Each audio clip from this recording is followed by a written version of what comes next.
Saya percaya Yesus kasih kita teladan.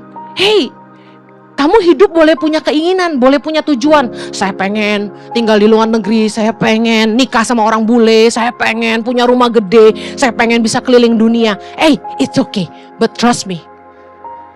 Kalau kamu ngikutin kehendak Tuhan dalam hidupmu, semua itu cuma jadi aksesoris bonus buat kamu. Matius 6 ayat 33, carilah dahulu kerajaan Allah, kehendak Tuhan dalam hidupmu, dan kebenarannya, maka semuanya ditambahin. Jalan-jalan ke luar negeri, uang, kedudukan, semua itu cuma bonus dari Tuhan. Tapi harusnya yang kita kejar, fokus kita, apa yang jadi kehendak Tuhan dalam hidup kita.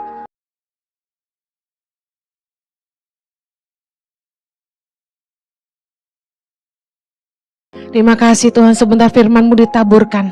Biarlah Tuhan boleh berbicara buat kami. Tumpahkan isi hati-Mu, ajari kami kebenaran firman-Mu. Berikan roh hikmat dan wahyu supaya setiap kami boleh memahaminya dan oleh anugerah-Mu menghidupinya.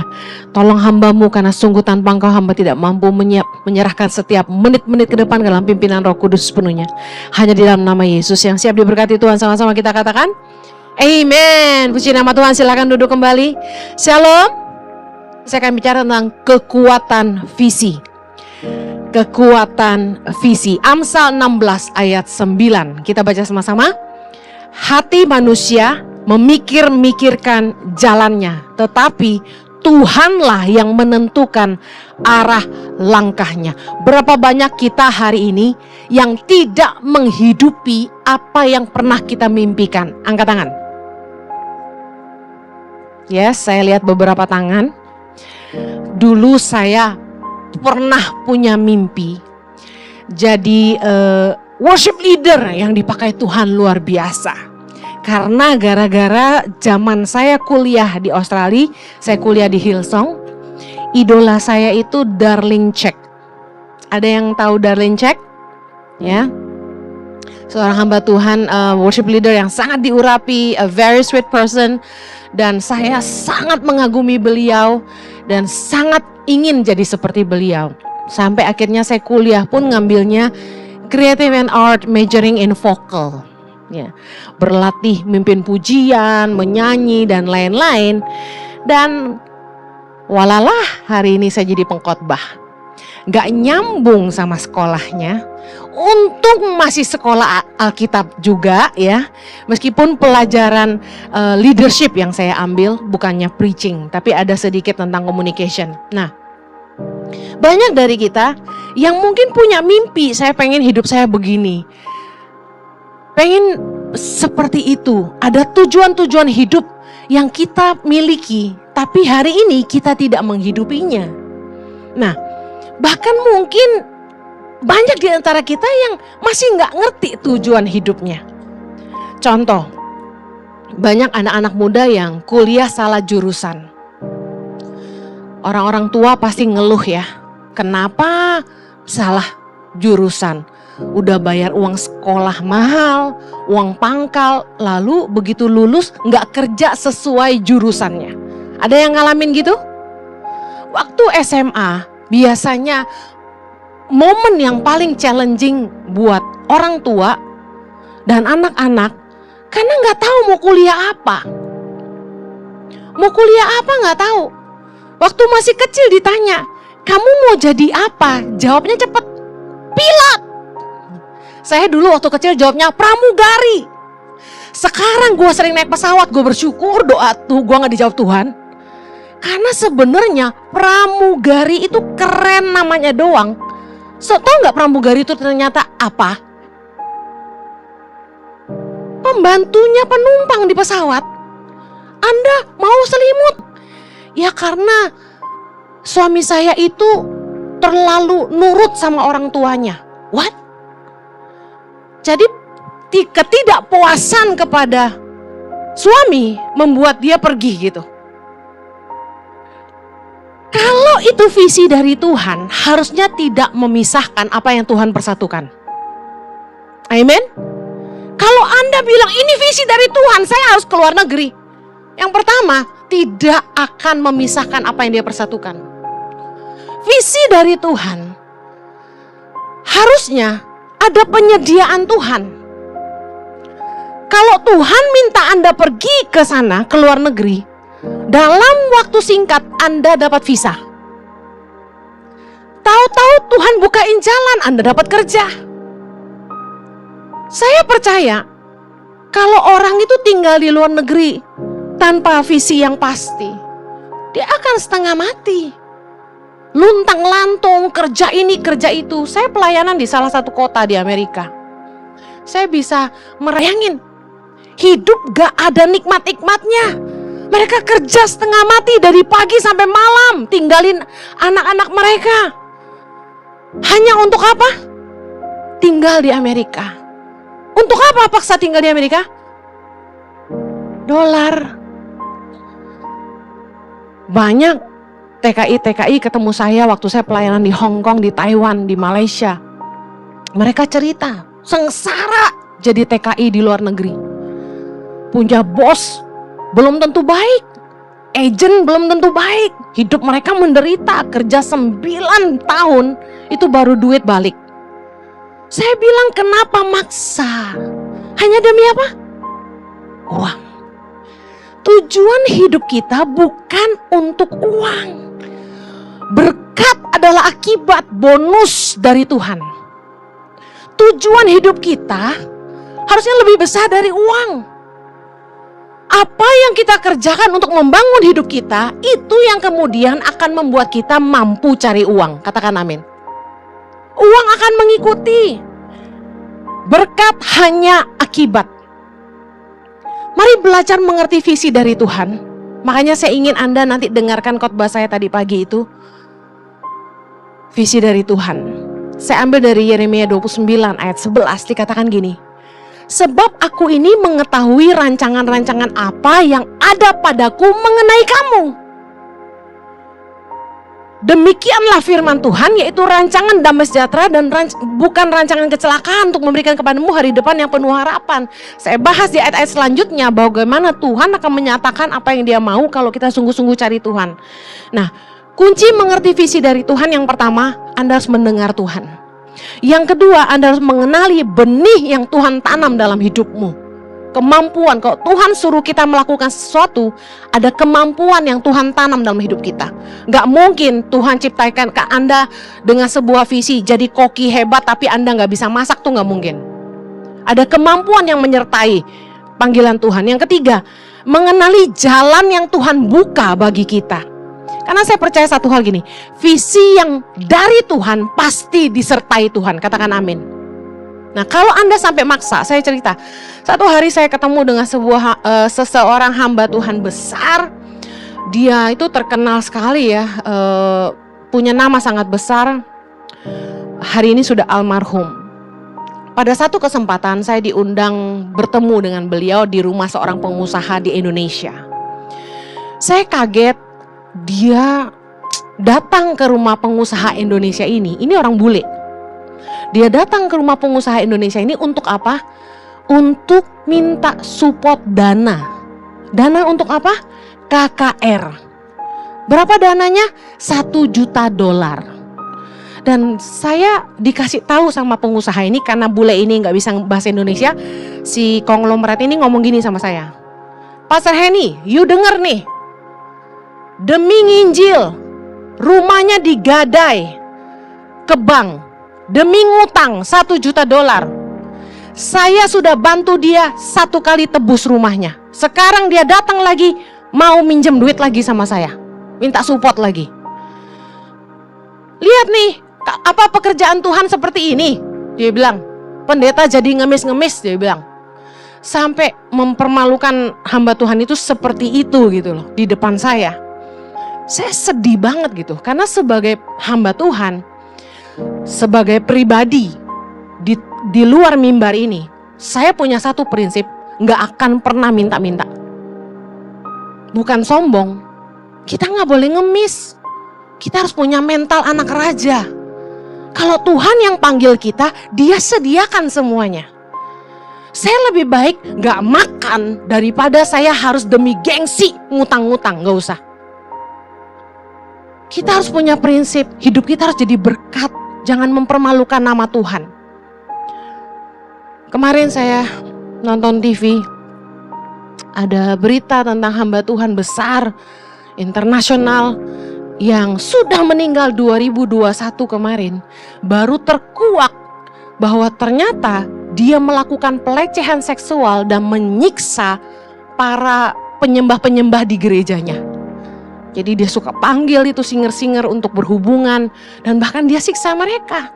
Agak psycho, tapi herannya dipakai Tuhan dalam tanda kutip luar biasa, menyembuhkan orang sakit, membangkitkan orang mati. Dan ketika kasus ini dibuka, jadi ada pengaku, saya sedih banget, mempermalukan nama Tuhan. Harusnya kita ini memasyurkan nama Tuhan, amen. Jangan sampai hidup kita malah malu-maluin Tuhan. Kita membuat salib jadi gak berarti gitu loh. Dengan kesaksian hidup kita yang mempermalukan Tuhan, saya sedih banget. Saya sampai bilang, orangnya sudah gak ada, buat apa semua ini diungkapkan? Bukan masalahnya orang itu gak bisa mempertanggungjawabkan, saya percaya dia sudah mempertanggungjawabkannya kepada Tuhan. Tapi mempermalukan nama Tuhannya itu yang saya sedih banget. Mari kita punya visi hidup. Jangan sampai yang malu-maluin Tuhan gitu loh. Sampai nipu orang, sampai ninggalin keluarga, ninggalin pasangan hidup, sampai kita ngutang sana sini. Saya percaya Tuhan kita kaya dan dia nggak perlu dibela. Tuhan sanggup mengerjakan apa yang dia rencanakan. Yang percaya katakan amin. Saya ingin khotbah tentang kekuatan dari sebuah visi.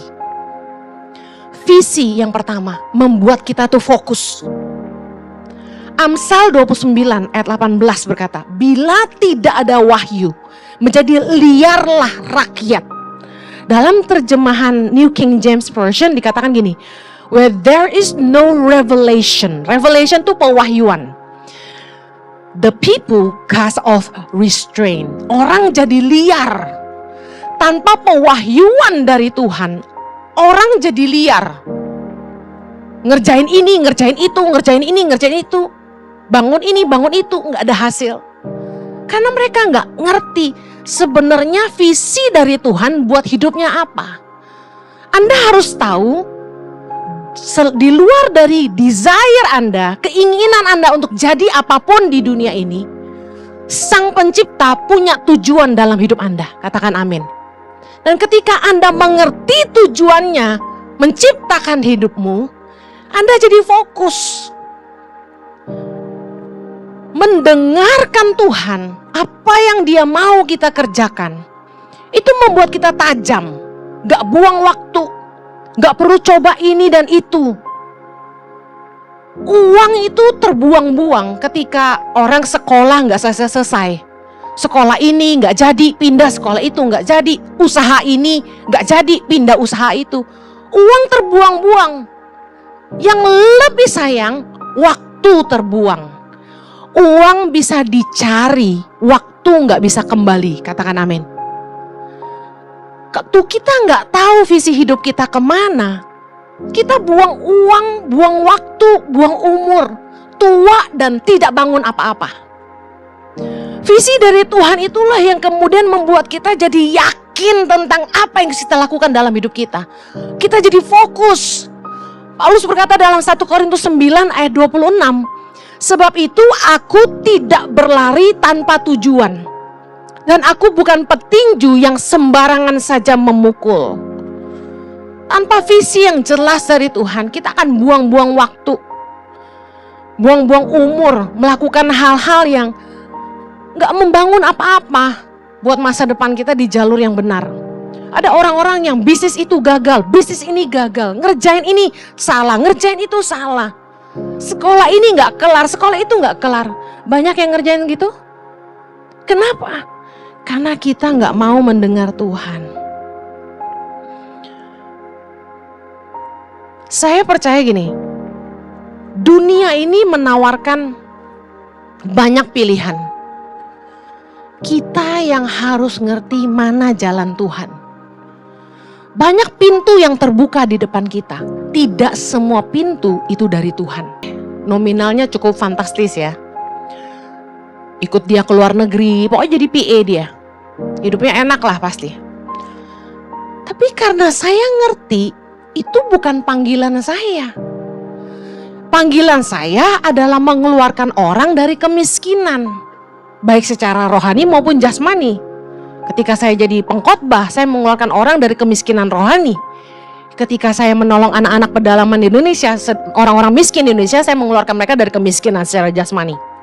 Nah, bayangkan kalau saya fokusnya cuma kaya, fokus saya cuma uang. Saya terima gak kira-kira tawaran kerja yang enak ini? Enak. Jadi PA tuh keluar negeri, diajak makan, diajak meeting, tinggal di hotel, makan enak, gaji gede, dolar lagi, merem. Tapi uang gak boleh jadi tujuan. Saya belajar ngerti kehendak Tuhan. Ada lagi, suami saya pernah cerita di khotbahnya, ketika saya dapat panggilan Tuhan, Henny selamatkan generasi untuk Indonesia. Suami saya ditawari pengusaha konglomerat di Bandung, kamu ke Australia, buka gereja A di kota Sydney, karena kami PR. Kami pernah merintis gereja dan gerejanya menjadi gereja terbesar Indonesia, terbesar di seluruh dunia. Kamu ke sana, kamu rintis gereja ini. Kami akan gaji kamu $8.000, kami kasih kamu rumah, kami kasih kamu mobil. Lihat, manusia selalu didrive oleh keinginan, selalu didrive oleh kenyamanan. Kalau kami gak ngerti visi dari Tuhan, pasti suami saya terima. Karena panggilan dari Tuhan untuk hidup kami di Indonesia saat itu gak jelas. Kami mesti ngapain, mulai dari mana? Bikin yayasan itu harus punya uang, bantu orang miskin itu harus punya dana. Kami gak digaji sama Yayasan Tangan Pengharapan, kami harus cari uang untuk Yayasan Tangan Pengharapan. Sementara tawaran ini sesuai dengan keinginan suami saya. Dari dulu, sejak Jojo muda, suami saya selalu bilang, saya pengen menggembalakan gereja. Saya pengen jadi gembala. Dia selalu punya visi pengen punya mega church dulu. Jadi ketika ditawarin buka gereja, digaji fantastis, dikasih rumah, dikasih mobil, kalau tujuan hidup kami hanya uang dan kenyamanan, Jojo pasti jawab yes. Tapi karena kami ngerti visi dari Tuhan, bahwa kami ada di Indonesia, menolong kaum papa, orang-orang miskin di Indonesia, kami fokus. Semua tawaran yang datang kami say no. No. Suatu hari ada pengusaha Indonesia, dia punya stasiun TV, dia tawarin kerjaan ke suami saya. You bantu pegang usaha saya, I kasih you 100 juta sebulan. Suami saya senyum-senyum, dia kan wajah presenter kan. Saya bilang, Jo, no. Saya mau kasih tahu sama Anda, kalau hidup kita cuma di drive sama uang, kita akan jatuh dalam pencobaan-pencobaan.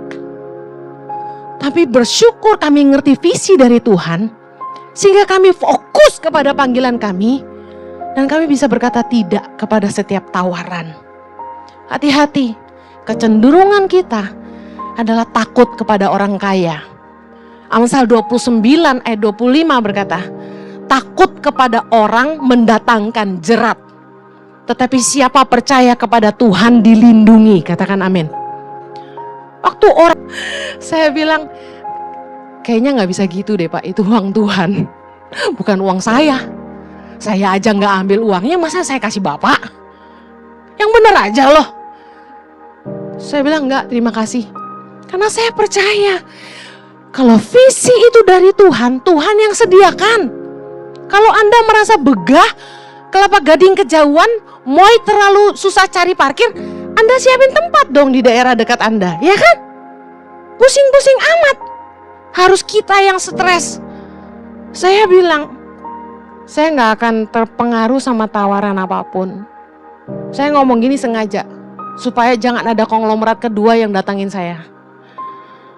Karena percuma Anda ngomong apapun, saya lebih takut sama Tuhan. Siapa yang percaya kepada Tuhan dilindungi. Amin.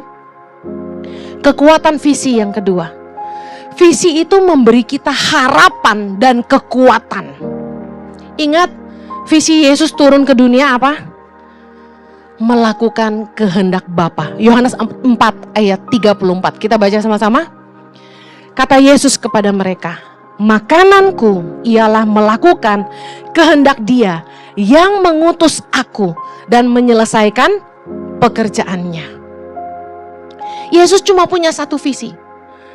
Melakukan pekerjaan Tuhan dalam hidupnya. Melakukan kehendak Bapa di dalam hidupnya. Saya percaya Yesus kasih kita teladan. Hey, kamu hidup boleh punya keinginan, boleh punya tujuan. Saya pengen tinggal di luar negeri, saya pengen nikah sama orang bule, saya pengen punya rumah gede. Maka semuanya ditambahin.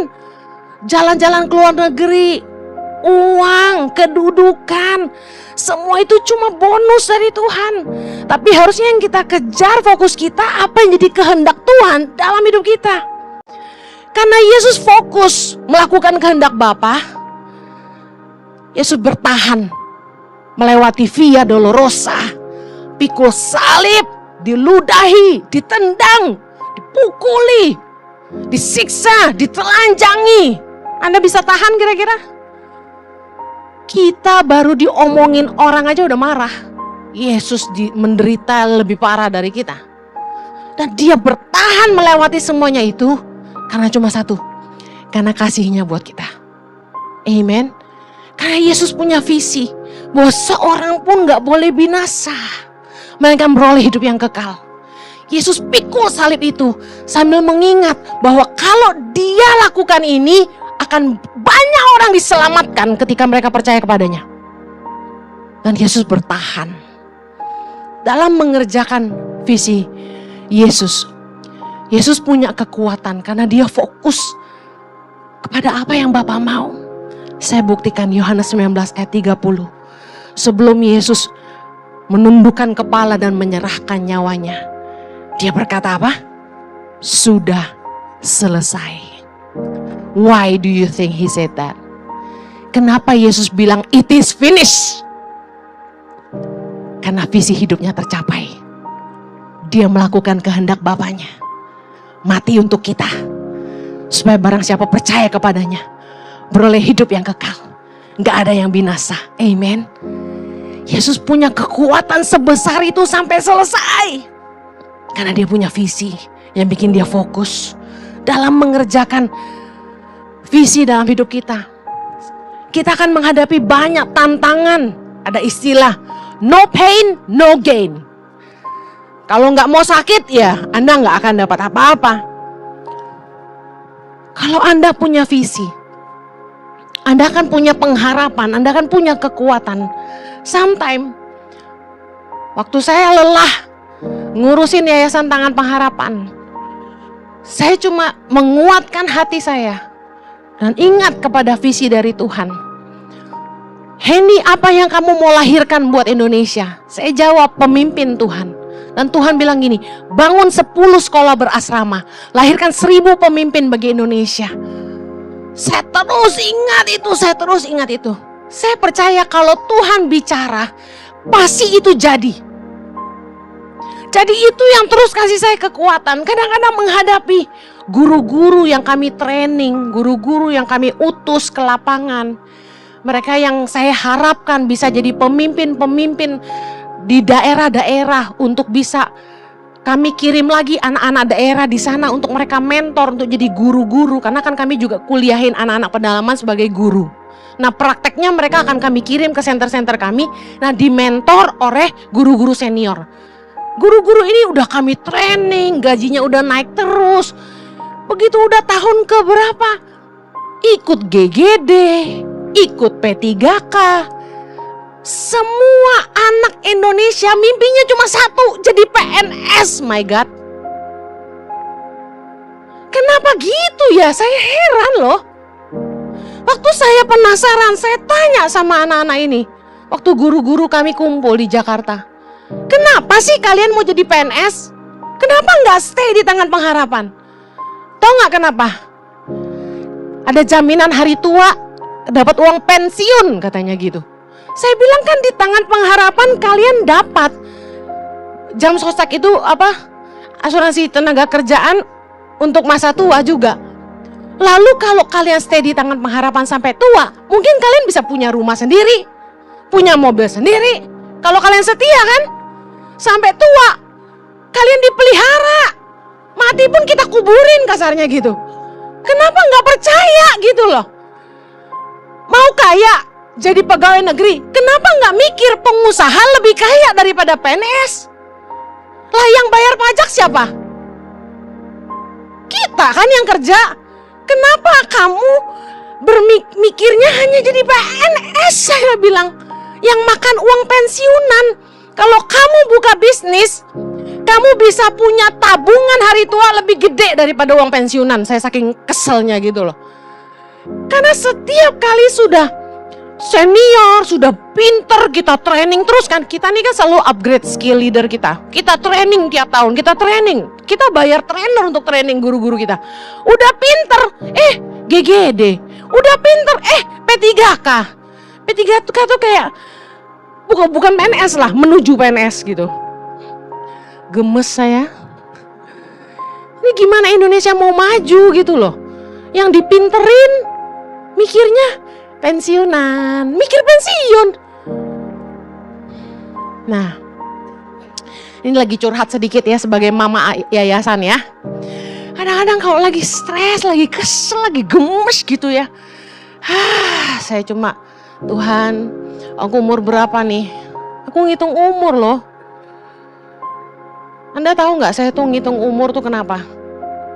Saya tuh rindu banget pengen paling nggak berapa ratus dari 1000 itu lahir di depan mata saya gitu. Mereka jadi pemimpin di Indonesia di depan mata saya. Saya mau di hari tua saya menyaksikan. Saya udah tua, mungkin dia datengin saya, dia bilang gini, Mama, aku sudah jadi jenderal di TNI hari ini. Kan gitu ya? Haleluya. Mama, hari ini aku sudah jadi bupati di mana? Mama, aku sudah jadi gubernur di mana? Aku tuh pengen banget lihat itu gitu loh. Saya cuma doa itu aja. Mazmur 126 ayat 5 bilang gini, orang-orang yang menabur dengan mencucurkan air mata akan menuai dengan sorak-sorai. Amen. No pain, no gain. Visi itu yang terus kasih saya tuh kekuatan. Saya terus bertahan. Makanya kalau lihat anak-anak tuh nari gitu ya, saya tuh nangis. Karena terharu gitu loh. Ingat masa-masa saya pertama kali mereka datang ke Jakarta, nakal. Dibeliin kaos kaki selusin, abis. Dimakan emangnya. Kotor gak mau dicuci, disempilin ke ban mobil lah, dibuang kemana lah. Aduh, nuakalnya. Belum yang pura-pura belajar di loteng pacaran lah. Aduh. Tapi saya tiap kali stres, saya cuma, Tuhan, aku cuma percaya mereka ini pemimpin-pemimpin Indonesia yang Tuhan lagi. Betapa banyak orang yang menentang visi yang Tuhan berikan dalam hidup saya. Nggak disupport keluarga, nggak dipercaya orang, dienyek. Teman-teman sesama pelayanan, teman-teman hamba-hamba Tuhan bukannya nguatin saya, bukannya support saya, malah ngetawain saya. Ngapain kamu ke NTT? Nih di BSD banyak orang susah. Digituin saya masih ingat. Saya bersyukur saya ada teman yang bilang gini, ya kalau lu cuma dipercayakan Tuhan lokal, ya udah lokal aja. Ini kan nasional. Tuh ada yang bela. Dienyek. Ngapain lu kasih makan anak orang? Ngapain lu ngurusin nyekolahin anak orang? Selalu banyak penentang. Tapi saya lihat 1 Korintus 16 ayat 9. Sebab di sini banyak kesempatan bagiku untuk mengerjakan pekerjaan yang besar dan penting, sekalipun ada banyak penentang. Anda harus punya visi yang jelas. Karena waktu kita ngerjain visi, jalanin hidup kita, akan banyak orang yang gak setuju sama kita. Banyak istrimu mungkin gak support kamu, mungkin omongannya gak positif. Tapi kalau kamu yakin ini visi dari Tuhan, kamu kuat. Kamu percaya yang dari Tuhan pasti disertai Tuhan. Amen. Hari ini orang-orang yang cuma nebeng kredit dari apa yang kita bangun banyak. Baru bermunculan. Saya ininya Heni. Tiba-tiba, Ci, kenal gak orang ini? Saya di WA. Saya gedein. Gak kenal. Katanya teman baik Cici. Katanya pernah sama-sama ke Bali cari tanah buat tangan pengharapan. Nah loh, cowok sama gua ke Bali gak pernah. Suami saya yang pernah ya sama saya. Semua orang ngaku-ngakunya kenal. Lagi gua susah kemana loh. Tapi saya bersyukur Tuhan kirim orang-orang yang punya visi yang sama. Orang-orang yang cinta Indonesia. Orang-orang yang percaya bahwa kita punya pengharapan di bangsa kita. Bahwa kita gak akan jadi bangsa yang terpuruk. Kita percaya Tuhan akan kirim pemimpin yang terbaik buat Indonesia. Tuhan yang pilih pemimpin dari Tuhan. Kita harus percaya itu. Amen. Kekuatan visi membuat kita bertahan. Apapun tantangan yang kamu hadapi. Punya visi yang jelas supaya Anda gak mudah menyerah. Yang terakhir, visi membuat kita mau bayar harga, mau berkorban. Matius 6 ayat 21. Karena di mana hartamu berada, di situ juga hatimu berada. Anda mau lihat hatimu ada di mana? Coba lihat, uangmu habis paling banyak untuk apa? Kalau Anda bilang Anda mencintai sesuatu, tapi Anda pelit, Anda tidak pernah mau bayar harga, omong kosong. Di mana hartamu berada, kata firman Tuhan, di situ hatimu berada. Mari periksa, uang Anda paling banyak habis untuk apa? Yang kedua, Anda menghabiskan waktu Anda paling banyak mengerjakan apa? Yang ketiga, Anda menghabiskan tenaga dan pikiran Anda paling banyak untuk apa? Coba renungkan sebentar. Uangmu paling banyak habis buat apa? Buat shopping, buat makan, buat jalan-jalan. Gak apa-apa, itu hiburan. Tapi yang Anda bangun, Anda habiskan uangmu bangun sesuatu gak di hidupmu? Bangun utang, jangan. Yang kedua, Anda pakai waktumu paling banyak untuk apa? Main game, pacaran, kuliah, kerja, jadi berkat, berguna. Ayo coba pikirin. Yang ketiga, tenagamu, pikiranmu paling banyak habis buat apa? Karena gini, visimu ndak akan jadi kalau kamu ndak pakai uangmu, waktumu, pikiranmu, tenagamu untuk membangun visi itu. Kalau Anda ndak mau bayar harga, maunya enak-enak aja, visi itu ndak datang gitu aja. Saya ndak bisa punya 7.500 anak-anak hari ini di tangan pengharapan kalau saya ndak pernah kemana-mana. Saya harus pergi dari satu titik ke titik yang lain, pulau ini, pulau itu. Hujan-hujanan, banyak nyamuk, ambil air buat mandi di sumur, naik getek, naik motor, masuk hutan, keluar hutan, hitam, freckle di mana-mana. Gak bisa putih, gak bisa jadi Cinderella, gak bisa. Cinderella kan upik abu ya. Kita gak bisa mencapai visi kita kalau kita gak mau bayar harga. Anda umur berapa hari ini? Dengar anak muda, hari ini Anda umur berapa? Jalan-jalan, hura-hura, makan, karaoke. Kamu di mana 10 tahun nanti? Karena untuk sampai ke 10 tahun itu, kamu harus mulai hari ini. Hitung berapa banyak waktu yang Anda punya. Berapa sisa waktu yang Anda punya untuk sampai ke sana. Umur jalan terus. Bagi Anda yang senior, jangan nunggu mati. Berdoa sungguh-sungguh, Tuhan pakai hidupku. Di hari tuaku, aku mau berguna bagi kerajaan-Mu. Amin. Pakai hidup aku Tuhan. Tanya Tuhan apa yang harus lakukan.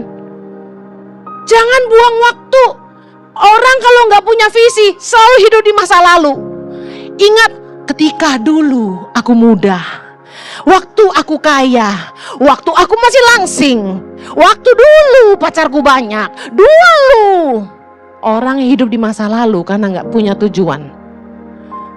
Nggak apa-apa, udah tua nyeritainnya ke anak cucu tentang yang dulu-dulu. Jadi pelajaran buat anak cucu, it's okay. Tapi live your present. Hidupi hidupmu hari ini. Mengerjakan visi yang dari Tuhan. Jangan buang waktu. Waktu jalan terus. Yohanes 12 ayat 24, Yesus berkata gini, sesungguhnya jikalau biji gandum tidak jatuh ke dalam tanah dan mati, ia tetap satu biji saja. Tetapi jika ia mati, ia akan menghasilkan banyak buah. Baru lihat anak-anak lulus kuliah beberapa hari ini. Wow. 15 tahun Anda akan ada di mana? Kira-kira mengerjakan apa? Bangun hidupmu. Bangun visimu. Dan bijaksana memilih siapa yang ada di sekelilingmu. Karena kadang-kadang waktu kita sehat, waktu kita kuat, kita investasi hidup dan waktu kita untuk orang yang salah. Yang ketika kita membutuhkan mereka di hari tua, mereka sudah tidak ada. Mari cek yang pertama. Apakah yang Anda kerjakan hari ini mengembangkan potensi atau kekuatan yang Tuhan tanam dalam hidupmu?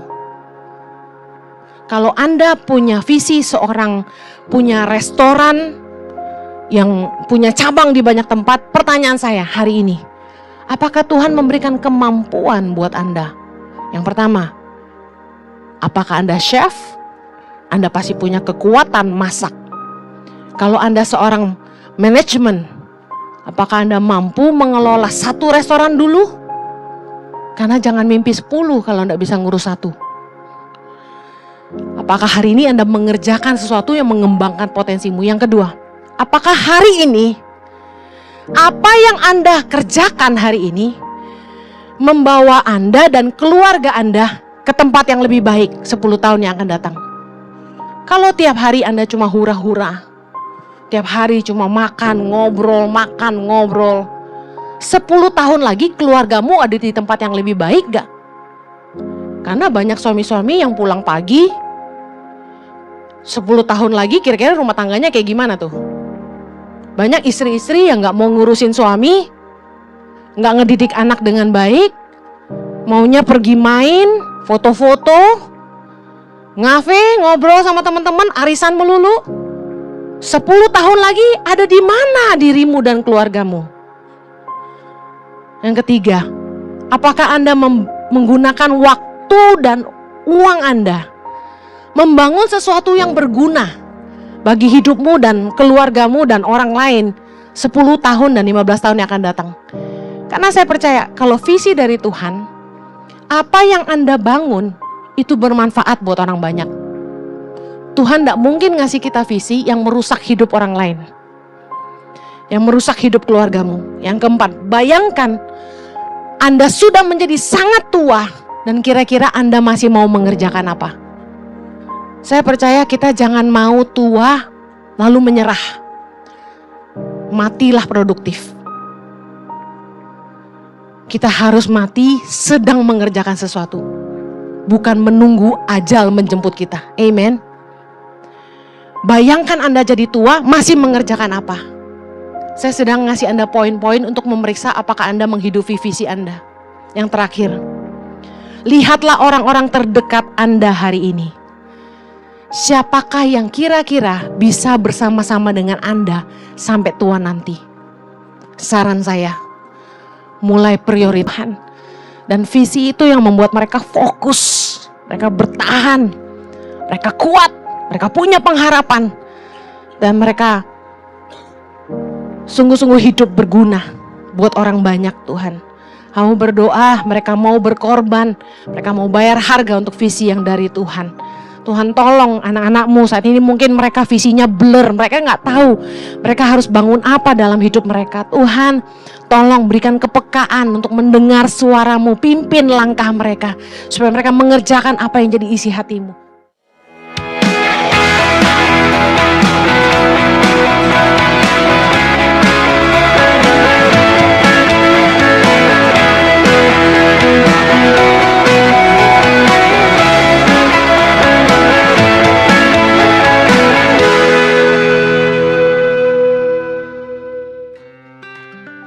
percaya saudara-saudara sekalian telah diberkati melalui firman Tuhan yang dibagikan pada hari ini.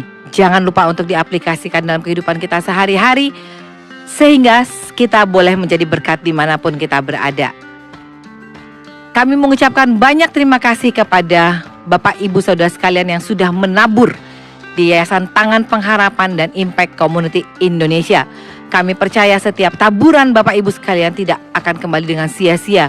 Dan kami percaya apa yang Bapak Ibu tabur untuk memperluas kerajaan Allah sehingga nama Tuhan semakin dikenal. Dan juga melalui taburan Bapak Ibu sekalian sangat memberkati untuk misi-misi kami yang dapat Bapak Ibu saksikan di video-video yang kami putarkan. Sekali lagi terima kasih untuk setiap taburannya, teruslah menabur. Impact People akan segera dirilis 2 single lagu terbaru dari Ichi Worship featuring Yesua Abraham dan Marlon Bolung dengan judul Pengorbananmu dan Engkau Hidup. Single yang dirilis untuk memperingati Jumat Agung dan Paskah, kematian dan kebangkitan Yesus Kristus sebagai bukti kasih dan kuasa Tuhan yang nyata dalam hidup kita. Segera download di musik digital platform kesayangan Anda. Yuk, hidup berdampak bagi orang lain dengan mendukung pendidikan yang lebih baik bagi anak-anak pedalaman di Indonesia. Wujudkan dukunganmu terhadap Tangan Pengharapan dengan memakai Impact T-shirt dari Tangan Pengharapan. Ayo pesan sekarang. Seperti kita ketahui bersama, you buy means you donate. Untuk informasi lebih lanjut, Anda bisa menghubungi call center merchandise Tangan Pengharapan di 0813 11005568 by WhatsApp. Untuk pembelian di Shopee dan Tokopedia, Anda bisa melakukan dengan kata kunci pencarian Tangan Pengharapan. Dan untuk teman-teman yang berada di daerah Jakarta dan sekitarnya, Anda bisa datang langsung ke store merchandise Tangan Pengharapan yang berlokasi di Mall of Indonesia, lantai parkiran P3 Kelapa Gading. Untuk kata pencarian di Google, Anda bisa mencari dengan kata kunci Gereja Impact Community Indonesia. Mari bergabung bersama kami di ibadah Saturday Service besok tanggal 2 Maret jam 7 malam waktu Indonesia bagian Barat, dan ibadah live streaming hari Minggu tanggal 3 Maret jam 10 pagi waktu Indonesia bagian Barat. Mari terus ikuti ibadah online Friday Service setiap hari Jumat jam 7 malam waktu Indonesia bagian Barat, ibadah Saturday Service setiap hari Sabtu jam 7 malam waktu Indonesia bagian Barat, dan juga ibadah Minggu setiap jam 10 pagi waktu Indonesia bagian Barat di YouTube Impact Community Indonesia dan Henny Kristianus. Ibadah onsite Gereja Impact Community Indonesia setiap hari Minggunya di jam 8 pagi, 10 pagi, 12 siang, 3 sore, dan jam 5 sore. Setiap ibadah disertai dengan ibadah anak dan remaja. Bagi Anda yang berjiwa muda, mari bergabung bersama kami dalam ibadah Impact Youth setiap hari Sabtu jam 5 sore waktu Indonesia bagian Barat secara online di YouTube Impact Community Indonesia. Dan Anda bisa hadir secara onsite di hari Minggu jam 5 sore waktu Indonesia bagian Barat di Mall of Indonesia, lantai parkiran P3 Kelapa Gading. Ibadah Gereja Impact Community Indonesia tidak sekedar beribadah di hari Minggu. Kami punya ibadah kelompok sel yang kami panggil dengan Impact Family. Impact Family dilakukan lewat Zoom dan juga ada komsel secara onsite bagi saudara yang tinggal di daerah Jakarta, Bandung, dan Surabaya. Bagi saudara yang ingin lebih bertumbuh dalam iman dan punya keluarga rohani yang saling menjaga, Anda bisa menghubungi kami di 0811977745. Akan diadakan Healing Worship Night di setiap hari Selasa jam 7 malam waktu Indonesia bagian Barat, dimulai tanggal 6 Maret. Dan seterusnya akan diadakan setiap hari Selasa malam di waktu yang sama. Kita akan naikkan pokok doa setiap jemaat yang ada bersama-sama secara online dan juga secara live streaming di YouTube Impact Community Indonesia. Akan diadakan nikah masal hari Sabtu 9 Maret di Gereja Impact Community Indonesia. Bagi Bapak Ibu Saudara yang ingin mendapatkan informasi lebih lanjut, Anda dapat menghubungi call center kami di 0811 9777745. Kami mengajak Bapak Ibu Saudara sekalian untuk bisa mendownload Ichi Apps kami dan mendapatkan kabar-kabar terbaru tentang Impact Community Indonesia serta kegiatan-kegiatannya. Anda bisa mencari dengan kata pencarian Ichi Mobile di mobile phone Android dan juga iOS Anda. Jangan lupa untuk segera download. Mari kita satukan hati kita dan kita berdoa bersama-sama untuk mengakhiri ibadah hari ini. Mari kita berdoa. Bapa, kami mengucap syukur dan berterima kasih untuk setiap kebaikan-Mu dalam kehidupan kami. Terima kasih untuk firman yang dibagikan pada hari ini. Percaya firman-Mu akan terus menyinari dan menerangi kami Tuhan. Firman Tuhanlah yang menjadi jawaban hari ini bagi jemaat-Mu yang membutuhkan jawaban. Firman Tuhanlah menjadi kekuatan bagi setiap jemaat-Mu yang memerlukan kekuatan. Firman Tuhanlah juga menjadi penghibur bagi mereka yang membutuhkan penghiburan. Terima kasih Bapak.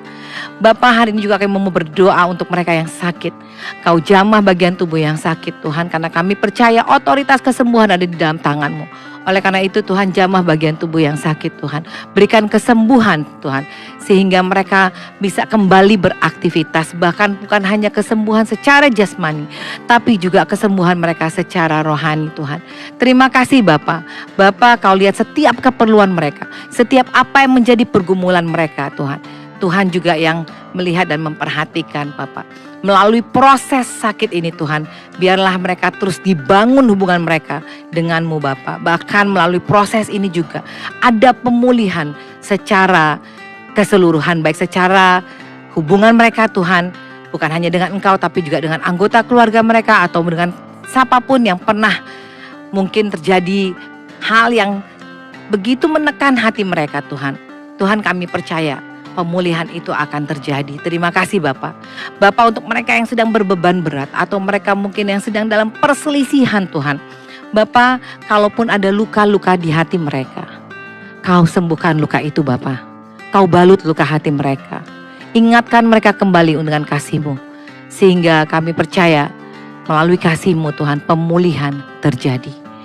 Kami percaya Tuhan, mereka mau mulai melepaskan Tuhan maaf satu dengan yang lainnya. Melalui pengampunan, pemulihan terjadi. Terima kasih Bapak. Bapak berdoa juga untuk mereka Tuhan yang saat ini Tuhan rindu untuk punya pekerjaan, rindu untuk bisa mendapatkan income Tuhan. Bapak, Kau berikan mereka pekerjaan yang sesuai dengan talenta dan juga pengetahuan mereka, sehingga mereka boleh menjadi berkat di tempat kerja mereka. Bukan menjadi batu sandungan, tapi menjadi berkat bagi pemimpin mereka, bagi teman sekerja mereka. Terima kasih Tuhan. Untuk mereka juga Tuhan yang saat ini sedang studi, Tuhan Kau bantu mereka, berikan mereka hikmat, sehingga setiap pelajaran yang mereka terima, boleh mereka cerna dengan baik Tuhan. Berikan ketekunan bagi mereka Tuhan, sehingga mereka bisa menyelesaikan studi mereka tepat pada waktunya. Apa yang menjadi keperluan mereka Tuhan, baik finansial atau apapun, Tuhan yang mencukupi. Terima kasih Bapak. Bapak, kami juga mau berdoa untuk mereka yang rindu punya keturunan. Tuhan, Kau lihat pergumulan mereka. Kau suburkan kandungan mereka Tuhan. Apa yang menjadi pergumulan mereka, Tuhan yang tahu. Biarlah melalui proses ini, baik secara natural maupun secara medis, Tuhan yang menyertai. Melalui proses ini diberikan kesabaran. Hubungan kedua pasangan boleh berjalan dengan baik dan semakin harmonis. Terima kasih Bapak. Pada akhirnya kami juga mau berdoa untuk bangsa Indonesia.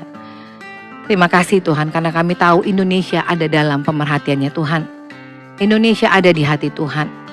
Setiap proses pesta demokrasi berjalan dengan baik. Pemimpin yang terpilih mendapat pengurapan-Mu. Biarlah kiranya mereka diberikan hikmat yang berasal daripada-Mu, kebijaksanaan yang berasal daripada-Mu, yang membawa negara ini adil dan makmur.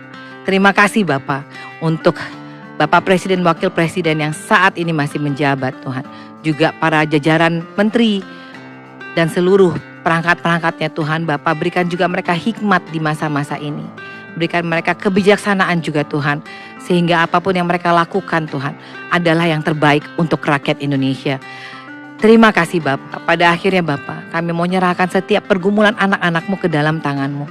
Apa yang sedang mereka pergumulkan, apa yang sedang mereka doakan, semuanya ada dalam pemerhatiannya Tuhan. Terima kasih Tuhan, kami mau menyerahkan semuanya. Setiap apa yang menjadi rencana kami, apa yang menjadi pergumulan kami, apa yang menjadi mimpi-mimpi kami ke dalam tangan-Mu. Karena itu kami mau mengakhiri hari ini Tuhan dengan sukacita yang begitu indah, karena kami tahu Tuhanlah yang selalu menyertai kami. Kekasih-kekasih Tuhan, angkatlah kedua tangan-Mu dan terimalah berkat Tuhan. Kasih setia dan damai sejahtera dari Allah Bapa, perkenanan Tuhan Yesus Kristus, persekutuan yang manis dengan Roh Kudus, menyertai setiap langkahmu, memberkati keluargamu, memberkati pekerjaanmu, memberkati usahamu, apa yang kau kerjakan dibuatnya berhasil, memberkati studimu, mengangkat kau naik dan tidak turun, memperluas kapasitasmu. Mulai dari hari ini sampai Maranatha, Tuhan Yesus datang kembali dan nama kita tertulis dalam buku kehidupan. Kita yang percaya sama-sama katakan, amin.